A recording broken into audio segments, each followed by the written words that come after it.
Panchlight.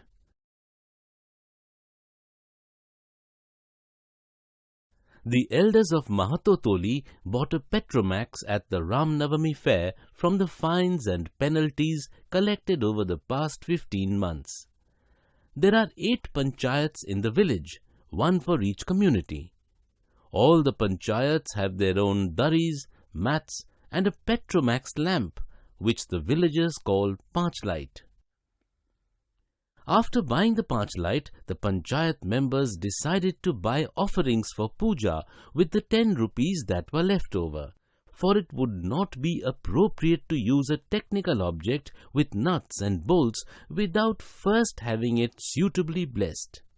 All the panchayat members returned home from the fair well before sunset. The orderly in front carrying the box with the Panchlight on his head, followed by the chief, the secretary and the other members. By the time they reached their toy, the word had spread. Everyone dropped whatever they were doing and rushed out. Come on, hurry! Our Panchlight has come." The orderly, Agnu Mahato, kept issuing stern warnings. "Watch out! Don't come too close! Don't touch it! See you don't damage it!" The chief of the panchayat told his wife, "There will be a puja in the evening. Hurry up and cook my dinner, and you too get ready." The head of the neighborhood troupe of singers told his musicians, "Look here, tonight we shall be performing in the light of the Panchlight, so all you out-of-tune types better watch out. One false note and you are out." Gulri Kaki, one of the leading lights of the women's choir, began to hum. People had already gathered at the chief's door. The chant went up, "Panchlight, Panchlight." There was no other topic for either conversation or gossip except the Panchlight. The chief smoked his hookah and said, "The shopkeeper had asked for 5 cowries and 5 rupees. I said, 'Don't take me for an ignorant rustic. I have seen lots of Panchlights.' At first, the shopkeeper could only gape at me. Then he said, 'All right, since the chief himself has come to my shop to buy a Panchlight, I will charge only 5 cowries for it.'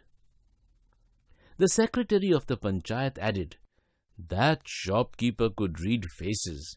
The shop's servant didn't want to give us a box for the Panchlight. But I said, "Mr. Shopkeeper, how can we carry the Panchlight without its box?" The shopkeeper scolded his servant and said, "Give him the box." 3 bottles of kerosene had been fetched from Rudal Shah's shop. But now the question was, who would light the Panchlight? No one had thought of it so far. The offerings for puja were ready. The singers were waiting with their drums, cymbals and bells, while the Panchlight stood in the middle of it all. The villagers had never bought anything like this before. It was not that no one in the entire village knew how to light a Panchlight. The issue here was, after all the preparations, the ritual offerings and puja, will someone from another Tuai have to be brought in to help light our Panchlight? Wouldn't it be better to let it lie around? Who can bear the insults and mockery for the rest of one's life? People from the other villages will taunt us at the slightest pretext. Sadness descended on the crowd. The evening darkened. No one had lit even an oil lamp in his home. Who would want a flickering oil lamp now that the Panchlight had been bought? A young man arrived with the news. "People from the Rajput Toli are going crazy laughing at us. They are saying, 'Hold your ears and do 5 sit-ups in front of the Panchlight and it will light up on its own.'" The panchayat members heard this report and said to themselves, "God has given them this opportunity to laugh at us, so why wouldn't they laugh?" An old man came with the grim news that pumping a Panchlight could be a tricky business and needs the utmost care. Gulri Kaki's daughter, Munri, wanted to say something. She knew that Godhan knew how to light a punchlight, but she also knew that he had been ostracized by the Panchayat. Munri's mother had complained to the Panchayat that Godhan would look at her daughter and sing songs from the film. The Panchayat members had been itching to teach Godhan a lesson. He had come from another village and started living here without ever having given so much as a paisa to the Panchayat. He couldn't care less about the Panchayat members. So now, when the opportunity presented itself, they fined him 10 rupees and, as he did not pay up, forced the villagers to banish him. The ban was still in place. Godhan was not allowed to talk to anyone from the Twai. So, how could he be called now? How could Munri take his name? On the other hand, there was the question of the entire community losing face. Munri dropped the suggestion in her friend Kaneli's ear. Kaneli smiled. "But Godhan is debarred," Munri said. "Why don't you tell the chief to send for him?" "Godhan knows how to light a punchlight," Kaneli announced. "Who? Godhan? Does he?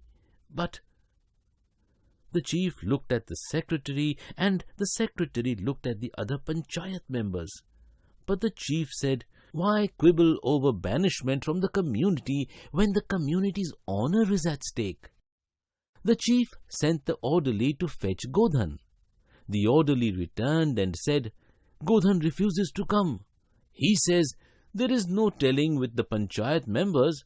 Tomorrow if something goes wrong with the nuts and bolts of the contraption, they will make me pay a fine." The orderly begged, "Please get him to agree somehow, or it would be impossible to show our face in this village." Gulri Kaki spoke up. "Shall I go and try?" She went towards Godhan's hut and managed to mollify him. A new light of hope lit up everyone's faces. Godhan began to quietly fill the punchlight with oil. Godhan asked, "Where is the spirit?